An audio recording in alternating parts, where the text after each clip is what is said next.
Good morning. The sun is shining, the birds are chirping, and every day is a new destiny. Every moment is a new, brand new opportunity. And we are out here celebrating the summer solstice by planting a community garden. We are here at Auntie Na's village right now. I just picked up a bunch of plants at the market yesterday. I picked up 4 pallets of plants, and that's just to put a dent. We're going to get way more, don't you worry about that. But and then we are cleaning. So we got some volunteers came over here, and we getting everything cleaned up, and I'm gonna get working and helping. And all right, but all you guys have got to do is subscribe and hit the like button. Let's go. Already getting to be looking a lot different, man. We already getting a big thing. We getting all the weeds chopped down, made into the goat food. Things are coming along. One of the things we were joking about was everything is sustainable. We just live in an unsustainable world, that's all. And now sustainability is one of these catchphrases, man, because we got to glorify the things that are sustainable, man. But really, everything should be sustainable. And we should, be, hopefully one day, right? And then we only, then we be unsustainable, be one of these catchphrases that we want to stay away from.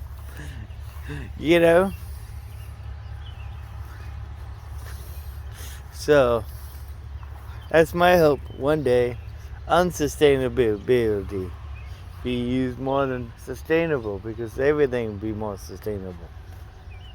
Everything used to be sustainable, but back until the 50s, man, everything was pretty much sustainable. But then the Industrial Revolution came and messed that up. Here. Hi, how are you? My name is Jean Wilson, and we're gonna clean up the little native garden. Well, actually, there's vegetables, there's herbs. I specialize in natives, but I grow anything. But so we're gonna prep the garden today, and we're gonna put some plants in, and it's Juneteenth. So that's another a day for me of service. The Juneteenth is also a summer solstice. Is also the solstice is coming up. Yeah, I feel real special about Juneteenth this year because and researching my grandmother's family was something I put off doing until this year. I really researched it, and I found out that I have one of my 8 sets of great-great-grandparents were enslaved. And they were freed earlier. They were freed about the 1830s. They came up to Illinois, but this whole Juneteenth thing really started coming home for me. So I thought I wanted to serve today. Okay, so that's awesome. So you bought Auntie Na's village a bunch of native plants that you grow. I got a whole bunch of native plants. Tell me about the native plants. For the people that live in Michigan, here's your native plants. We have some Coreopsis here as native. We've got some goldenrod. And I also, we have wonderful, beautiful sage, sacred sage, ready to go in the ground. And then I also have herbs. I've got wormwood, and if these make it, these are little milkweeds, because I didn't see too many milkweed over here. And we've got oregano and tansy, and let's see, over here we have some more little rare things. We got some borage and lemon balm, and this is the native plantain. It was getting mowed by a lawnmower, and there's actually a native plantain. Everybody loves plantain. Plantain, was that like a food plant? Plantain, I know it's the name of a banana, right? But it's also the name of a different kind of plant, which is just a leafy plant. And all different kinds. And people have used them all over the world for health reasons, so it's a very popular plant. And I've got something called Virginia pepperweed, which is actually a flavoring that the Native Americans used to use. And So yeah, we're you know. And then we you have got some going on. strawberries in the bucket as Oh well. yeah, that's right. There's strawberries. And, yep, there's some evening primrose. We get that going over here. You know, strawberries are plants. I was watching a museum documentary where they was reliving a museum. So when they went to the old farmstead that's over 100 years old and found some old strawberries that still growing 100 years later from our own homestead. Well, you know, I found these strawberries in the ground in abandoned lots in Detroit where it was probably growing for hundreds of years because they're wild strawberries. They're not even the kind that people buy at the store. So, and they're wonderful. They come up a little earlier. They're real small. And sometimes they get maybe this big, but they're very, very sweet. Yeah, so people don't realize most of the food that we buy at the store is hybrids, right? A lot of been generations of hybrids. A lot of the there's a farm in California that you can learn all about hybrids. What is the guy name in California? But he done a lot of the hybrids. I don't know because the hybrids isn't my specialty. But yeah, we call them cultivars. Yeah. Where you buy in the store. It might be a native plant to somewhere else, but then it's been cultivated so that it's like got, you know, more whatever, and it changes the genome of the plant. You know, it changes it for the bugs. Like the bugs don't care how big your flowers are. They just want to know what your nectar tastes like and stuff like that, which is forgotten and not done. Yeah, there's cultivars. And then there's also native plants that have been cultivated that they sell at the stores called nativars. And even the bugs don't recognize those as well either. So actually, okay, I'm going to admit it right here. I work for the insects. I work for the pollinators. So when I see a nice big butterfly go by or a bumblebee, I'm like, oh, there's the boss. You know, like if we can make them happy, we're doing okay because they're the people that know. All right, cool. And you all got all the new electric tools. That way you don't have to go to the store to get the gasoline. Well, It's convenient. often I work where there's no outlets anywhere. Like we're about 150 feet from a house over here, so it's super convenient. Yeah, even it's really convenient to have the power. Yes, it's actually really convenient to have the batteries. You pop them in, charge them off the truck, and you're ready to go. Hopefully, yep.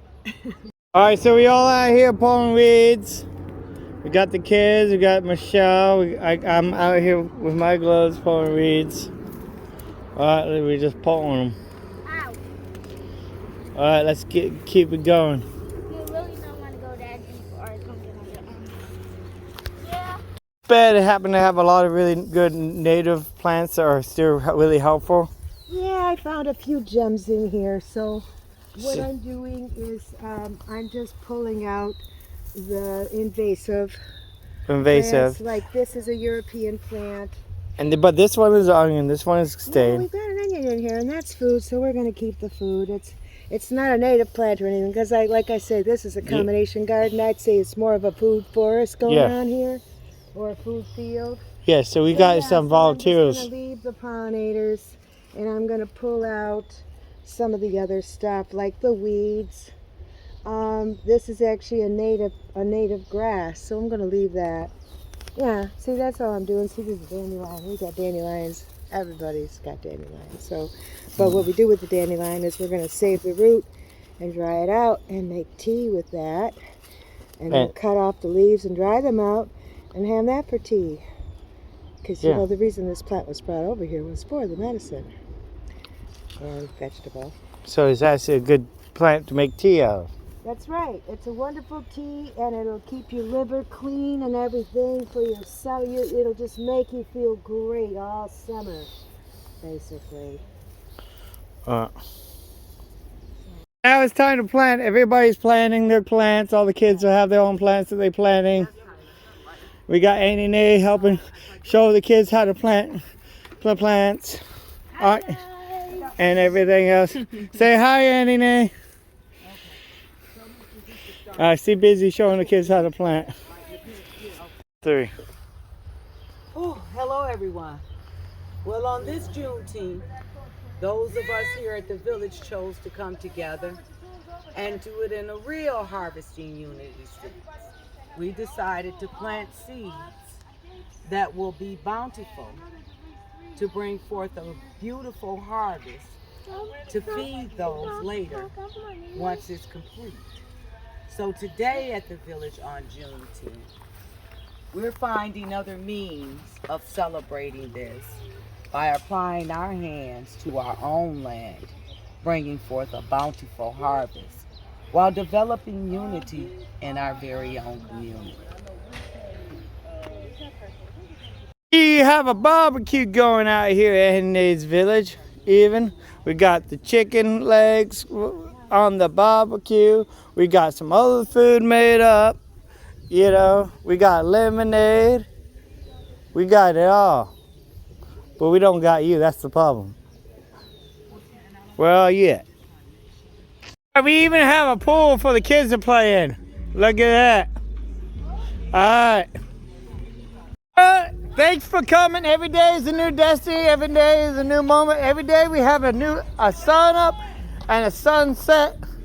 Because every day is a new destiny and every moment is a new opportunity. Thank you for joining us today in our journey as we plant this garden and celebrate the summer solstice on June 19th and planting this garden today. If you want to come help out in this village, I'll leave the address in the description. And there's always fun things happening in the village. Garden tours. So we got a bunch of plants. So we got this garden planted. We got cabbages over here. Michelle's labeling the garden. We got this garden. So we got 1, 2, 3, 4, 5, 6, 7, 8. There's potatoes in here. 8. And then they planting watermelons over here. Yeah, the kids are